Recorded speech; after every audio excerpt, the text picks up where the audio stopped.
عمرے سے دستبرداری اور صلح پر مسلمانوں کا غم۔ رسول اللہ صلی اللہ علیہ وسلم معاہدہ صلح لکھوا کر فارغ ہو چکے تو صحابہ رضی اللہ عنہم سے فرمایا اٹھو اور اپنے اپنے جانور قربان کر دو۔ یہ دم احصار تھا، یعنی احرام اتارنے کے لیے اب ان کو قربانی کرنی تھی، مگر کوئی نہ اٹھا۔ یہ پہلا موقع تھا کہ صحابہ کرام ایسے ہو گئے جیسے کچھ سن ہی نہیں رہے، اتنے زیادہ ڈپریشن میں تھے۔ آپ صلی اللہ علیہ وسلم نے یہ بات 3 بار کہی مگر کوئی نہ اٹھا، یعنی یہ حکم کہ اٹھو اور اپنے اپنے جانور قربان کر دو 3 بار کہا رسول اللہ صلی اللہ علیہ وسلم، لیکن کوئی اٹھ ہی نہیں پا رہا تھا۔ ایسا لگ رہا تھا جیسے سن ہو گئے سارے۔ تو آپ صلی اللہ علیہ وسلم نے ام سلمہ رضی اللہ تعالیٰ عنہ سے اس کا ذکر کیا۔ انہوں نے مشورہ دیا کہ آپ اٹھ کر اپنا جانور ذبح کر لیں اور اپنا سر منڈوا لیں اور کسی سے کوئی بات نہ کریں۔ آپ نے یہی کیا اور مشرکین کو جلانے اور بھنانے کے لیے ابو جہل کا ایک اونٹ بھی ذبح کیا۔ کہا جاتا ہے یہ جنگ بدر میں نبی اکرم صلی اللہ علیہ وسلم کے ہاتھ آیا تھا تو آپ صلی اللہ علیہ وسلم نے اسی اونٹ کو ذبح کیا، جس کی ناک میں چاندی کا ایک حلقہ تھا۔ یہ پہچان تھا کہ یہ ابو جہل کا اونٹ ہے۔ آپ کو دیکھ کر صحابہ رضی اللہ عنہم نے اپنے اپنے جانور ذبح کر دیے اور اپنے سر منڈا لیے، مگر غم کے سبب ان کی کیفیت یہ تھی کہ لگتا تھا کہ ایک دوسرے کو قتل کر دیں گے۔ اتنا زیادہ ڈپریشن میں تھے کہ اگر تھوڑا کوئی کچھ کہے گا تو اس کو مار ڈالیں گے۔ اب آپ دیکھیں یہاں ام سلمہ کا مشورہ کتنا حکیمانہ تھا کہ آپ کسی سے کچھ نہ کہیں، آپ کر لیں، آپ کو دیکھ کر آپ کے اصحاب ضرور کر لیں گے۔ اور حضرت ام سلمہ صحابہ کرام کی دلی کیفیت کو بھی سمجھ رہی تھی کہ اس وقت وہ نافرمانی نہیں کر رہے، اس وقت وہ کچھ بھی سوچنے اور سمجھنے اور عمل کرنے کی صلاحیت میں نہیں ہے، بہت زیادہ ڈپریس ہیں، بہت زیادہ پریشان ہیں۔ اور نبی اکرم صلی اللہ علیہ وسلم کا اسوہ حسنہ پتہ چلتا ہے کہ آپ اپنی ازواج سے مشورہ کیا کرتے تھے۔ آج تو اگر کوئی شوہر اپنی بیوی سے کسی معاملے میں مشورہ کرے تو بہت برا سمجھا جاتا ہے، حالانکہ اگر شوہر بیوی سے اور بیوی شوہر سے مشورہ کرے تو یہ ایک ہیلدی کمیونیکیشن، ایک ہیلدی ریلیشن کی نشانی ہے، ایک صحت مند رشتہ اس کی نشانی ہے۔ تو ام سلمہ کا مشورہ بڑا ہی حکیمانہ تھا، بہت سینسیبل خاتون تھیں، بہت سمجھدار تھیں، سچویشنز کو سمجھتی تھیں، اور اسی کے مطابق نبی اکرم صلی اللہ علیہ وسلم کو اب مشورہ دے رہی ہیں، اور آپ صلی اللہ علیہ وسلم ان سے مشورہ لے بھی رہے ہیں، کیونکہ رسول اللہ صلی اللہ علیہ وسلم 3 بار کہہ چکے، صحابہ کرام آرڈرز کو فالو نہیں کر پا رہے تھے، لیکن جیسے ہی نبی اکرم صلی اللہ علیہ وسلم کا عمل دیکھا، صحابہ کرام نے سمعنا و اطعنا والی ہی کیفیات کا اظہار کیا، کیونکہ نبی اکرم صلی اللہ علیہ وسلم کے کسی عمل کو دیکھ کر بھی عمل کر دینا سمعنا و اطعنا ہی ہے، کیونکہ آپ نے کبھی قول سے حکم دیا اور کبھی عمل سے حکم دیا۔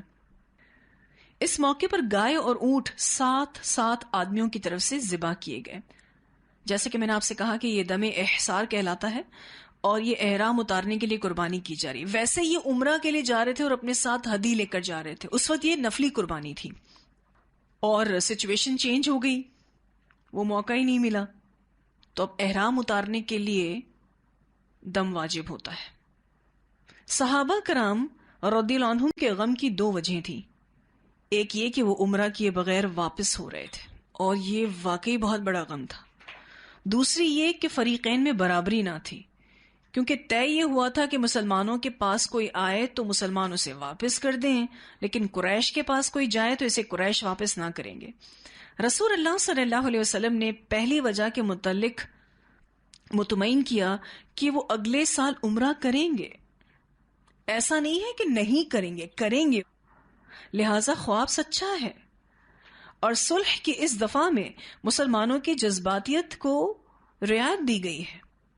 صلح کی اس دفعہ یعنی یہ جو کہ اگلے سال آنا 3 دن کے لیے اور عمرہ کر کے جانا، اس دفعہ میں مسلمانوں کے جذبات کی رعایت کی گئی ہے۔ ایسا تو نہیں کہا مشرکین نے کہ تم آ ہی نہیں سکتے، آؤ گے ابھی جاؤ لیکن اگلے سال آنا. تو ایسا نہیں ہے کہ آپ عمرہ کرو گے ہی نہیں.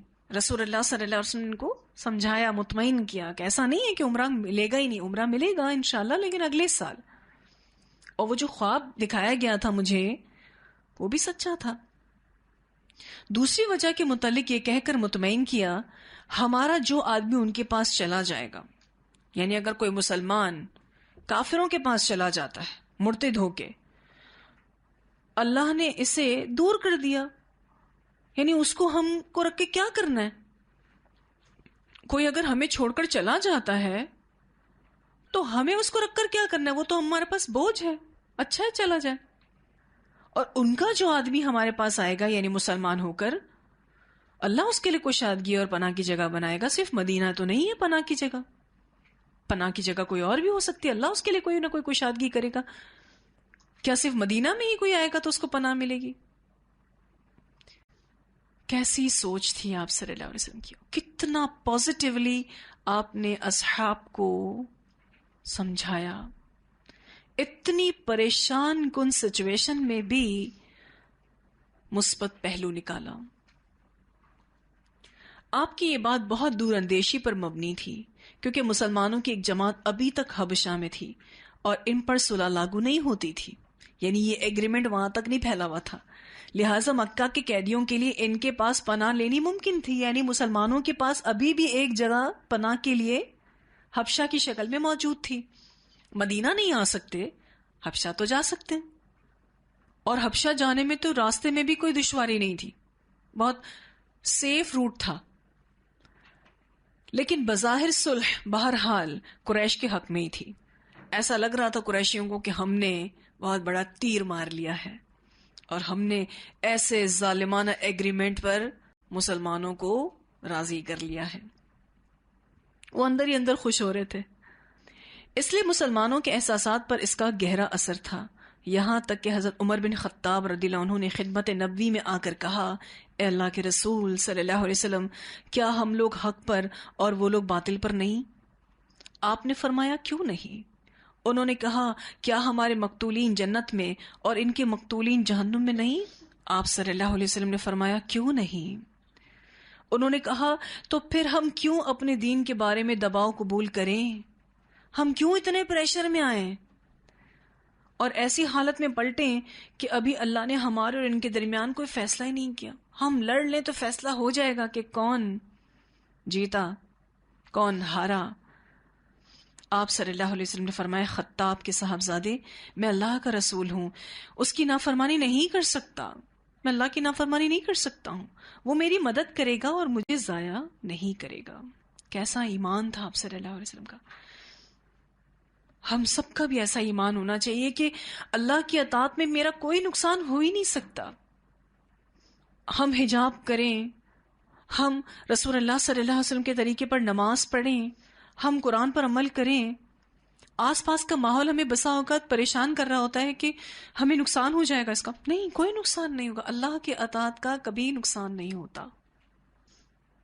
ایسا یقین ہے ہمارا کہ ہمیں اتنا اللہ پر بھروسہ ہو کہ اللہ ہماری مدد کرے گا, اللہ ہمیں ضائع نہیں کرے گا جب ہم اللہ کی فرما برداری کی حالت میں ہوں گے. تو اس کے بعد حضرت عمر رضی اللہ عنہ غصے سے بھرے ہوئے حضرت ابو بکر رضی اللہ عنہ کے پاس آئے. اصل میں ان کو کچھ سیٹسفیکشن اور بھی چاہیے تھی. ان سے بھی وہی کہا جو نبی اکرم صلی اللہ علیہ وسلم سے کہا تھا. انہوں نے بھی وہی جواب دیا جو رسول اللہ صلی اللہ علیہ وسلم نے جواب دیا. پھر حضرت عمر سے مزید کہا کہ آپ صلی اللہ علیہ وسلم کی رکاب تھامے رہو یہاں تک کہ تمہاری موت آ جائے, کیونکہ واللہ آپ صلی اللہ علیہ وسلم حق پر ہیں, رسول اللہ صلی اللہ علیہ وسلم کا ساتھ نہیں چھوڑنا. اس کے بعد اللہ تعالیٰ نے سورۃ الفتح کی آیات نازل فرمائی, انا فتحنا لک فتحا مبینا, جس میں اس صلح کو فتح مبین قرار دیا گیا. رسول اللہ صلی اللہ علیہ وسلم نے حضرت عمر کو بلایا اور یہ آیات پڑھ سنائی. وہ کہنے لگے کہ یا رسول اللہ, یہ فتح ہے؟ آپ صلی اللہ علیہ وسلم نے فرمایا کہ ہاں. اس سے ان کے دل کو سکون ہو گیا اور وہ واپس چلے گئے. بعد میں حضرت عمر رضی اللہ تعالیٰ عنہ کو اپنی اس تقصیر پر سخت ندامت ہوئی. تقصیر کہتے کوتاہی کو, خطا کو, قصور کو، ان کو اپنی اس کوتاہی پر، اس قصور پر سخت ندامت ہوئی کہ انہوں نے ایسا جا کے کیوں کہا رسول اللہ صلی اللہ علیہ وسلم کو. اور اس کی تلافی کے لیے انہوں نے بہت سے اعمال کیے، برابر صدقہ خیرات کیے، روزے رکھے، نماز پڑھی اور غلام آزاد کیے، یہاں تک کہ خیر کی امید بندھی. یعنی اپنی اس غلطی پر کئی نیک کام کیے کہ اللہ میری یہ آبجیکشن والی غلطی کو معاف کر دے. دیکھا جائے تو اس بات کو بھی اگر ہم پازیٹیولی لیں تو حضرت عمر نافرمانی کی حالت میں نہیں تھے، کیونکہ وہ ان اکابر صحابہ میں سے تھے جو رسول اللہ صلی اللہ علیہ وسلم کی نافرمانی کا سوچ بھی نہیں سکتے تھے.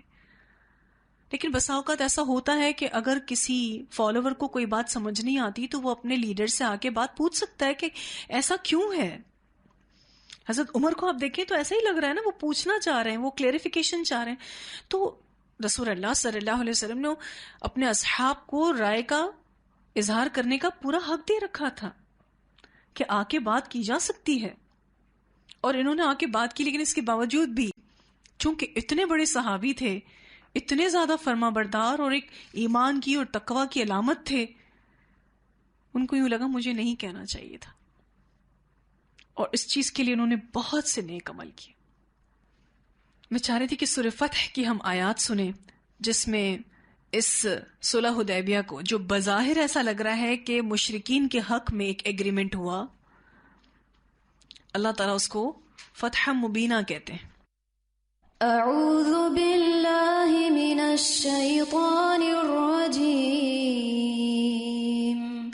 بسم اللہ الرحمن الرحیم.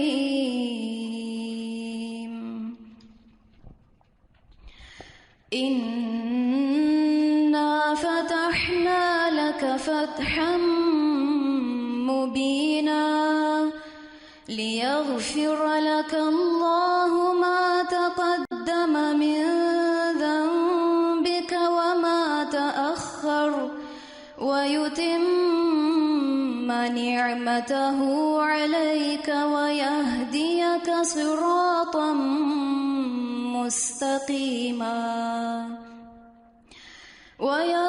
وينصرك الله نصرا عزيزا.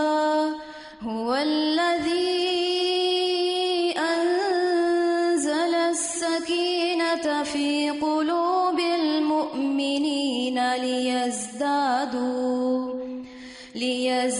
ليزدادوا إيمانا مع إيمانهم ولله جنود السماوات والأرض وكان الله عليما حكيما. ليدخل المؤمنين والمؤمنات جنات تجري من تحتها الأنهار خالدين فيها ويكفر عنهم سيئاتهم وكان ذلك عند الله فوزا عظيما. ويعذب المنافقين والمنافقات والمشركين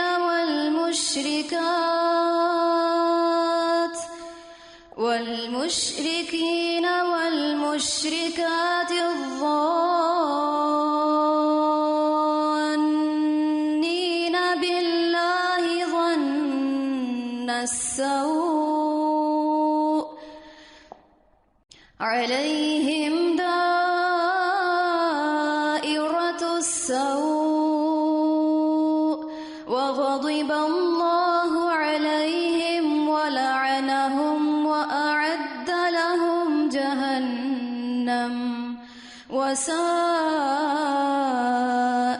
مصيرا.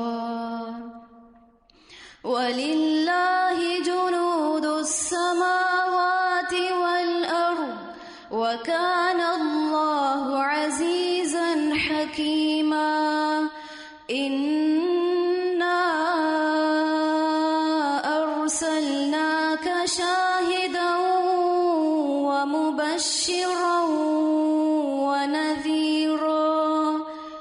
لتؤمنوا بالله ورسوله وتعزروه وتوقروه وتسبحوه بكرة وأصيلا إن الذين يبايعونك إنما يبايعون الله يد الله فوق أيديهم فمن نكث فإنما ينكث على نفسه ومن أوفى بما عاهد عليه الله فسيؤتيه أجرا عظيما۔ اللہ تعالیٰ فرماتے ہیں کہ اے نبی صلی اللہ علیہ وسلم، بلا شبہ ہم نے آپ کو فتح مبین دی تاکہ اللہ آپ کے لیے آپ کی اگلی پچھلی ہر غلطی معاف کر دے اور آپ پر اپنی نعمت پوری کرے اور آپ کو صراط مستقیم کی ہدایت دے، اور تاکہ اللہ آپ کی بڑی زبردست مدد کرے۔ وہی ہے جس نے مومنوں کے دلوں میں تسکین نازل کی تاکہ ان کے ایمان میں اور مزید ایمان کا اضافہ ہو، اور آسمانوں اور زمین کے سب لشکر اللہ ہی کے ہیں، اللہ خوب جاننے والا، خوب حکمت والا ہے۔ یہ سب اس لیے کیا تاکہ وہ مومن مردوں اور مومن عورتوں کو ایسے باغات میں داخل کرے جن کے نیچے نہریں جاری ہیں، وہ ان میں ہمیشہ رہیں گے، اور تاکہ ان سے ان کی برائیاں دور کر دے، اور یہ اللہ کے ہاں بہت بڑی کامیابی ہے۔ اور تاکہ منافق مردوں اور منافق عورتوں اور مشرک مردوں اور مشرک عورتوں کو عذاب دے جو اللہ کے متعلق برے گمان رکھتے ہیں۔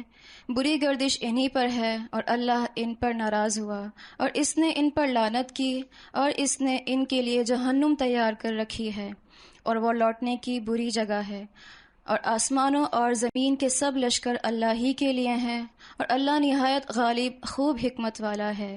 اے نبی صلی اللہ علیہ وسلم، بلا شبہ ہم نے آپ کو گواہی دینے والا اور بشارت دینے والا اور ڈرانے والا بنا کر بھیجا ہے تاکہ تم اللہ اور اس کے رسول پر ایمان لاؤ اور تم اس کی مدد کرو اور اس کا ادب کرو، اور تم صبح اور شام اس یعنی اللہ کی پاکی بیان کرو۔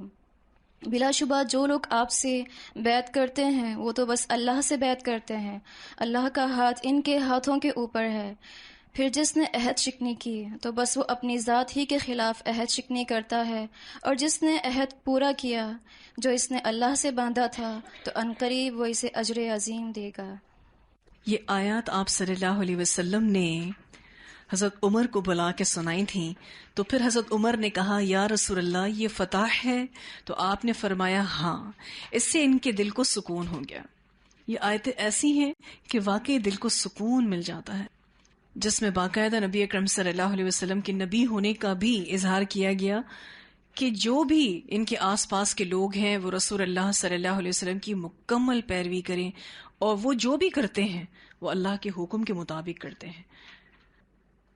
اور پھر حضرت عمر واپس چلے گئے یہ آیات سن گئے۔ دیکھیں اللہ تعالیٰ نے فوری طور پر مسلمانوں کے دل کو ٹھنڈک پہنچانے کے لیے قرآن کا نزول بھی کیا، کیونکہ سارے پریشان تھے، سارے صحابہ کرام پریشان تھے کہ یہ ان کے ساتھ کیا ہوا، لیکن اللہ تعالیٰ نے اس کو فتح مبینہ کہا ہے، اور آپ اس کو انشاءاللہ سیرت کے اگلے پہلوؤں میں محسوس کریں گے کہ تھا تو یہ ایک ایسا عہد نامہ، ایک ایسا ایگریمنٹ جو بظاہر کفار کے حق میں اور مسلمانوں کے خلاف محسوس ہو رہا ہے، لیکن یہ مسلمانوں کے حق میں اور کفار کے خلاف ہو جائے گا۔ تو آج کے لیے بس اتنا ہی رکھتے ہیں، انشاءاللہ اس کو کل مکمل کریں گے، اور اس پر کچھ اور مزید اضافی واقعات جو صلح حدیبیہ سے جڑے ہیں اس کا بھی ذکر انشاءاللہ کریں گے۔ کچھ آپ غور و فکر کر آئیے گا تو آپ سے بھی انشاءاللہ پوچھیں گے کہ آپ نے کیا سیکھا اس صلح حدیبیہ سے۔ وآخر دعوانا ان الحمد للہ رب العالمین، سبحانک اللہم وبحمدک، نشہد ان لا الہ الا انت، نستغفرک ونتوب الیک۔ سبحان ربک رب العزۃ عما یصفون، وسلام علی المرسلین، والحمد للہ رب العالمین۔ الہی آمین۔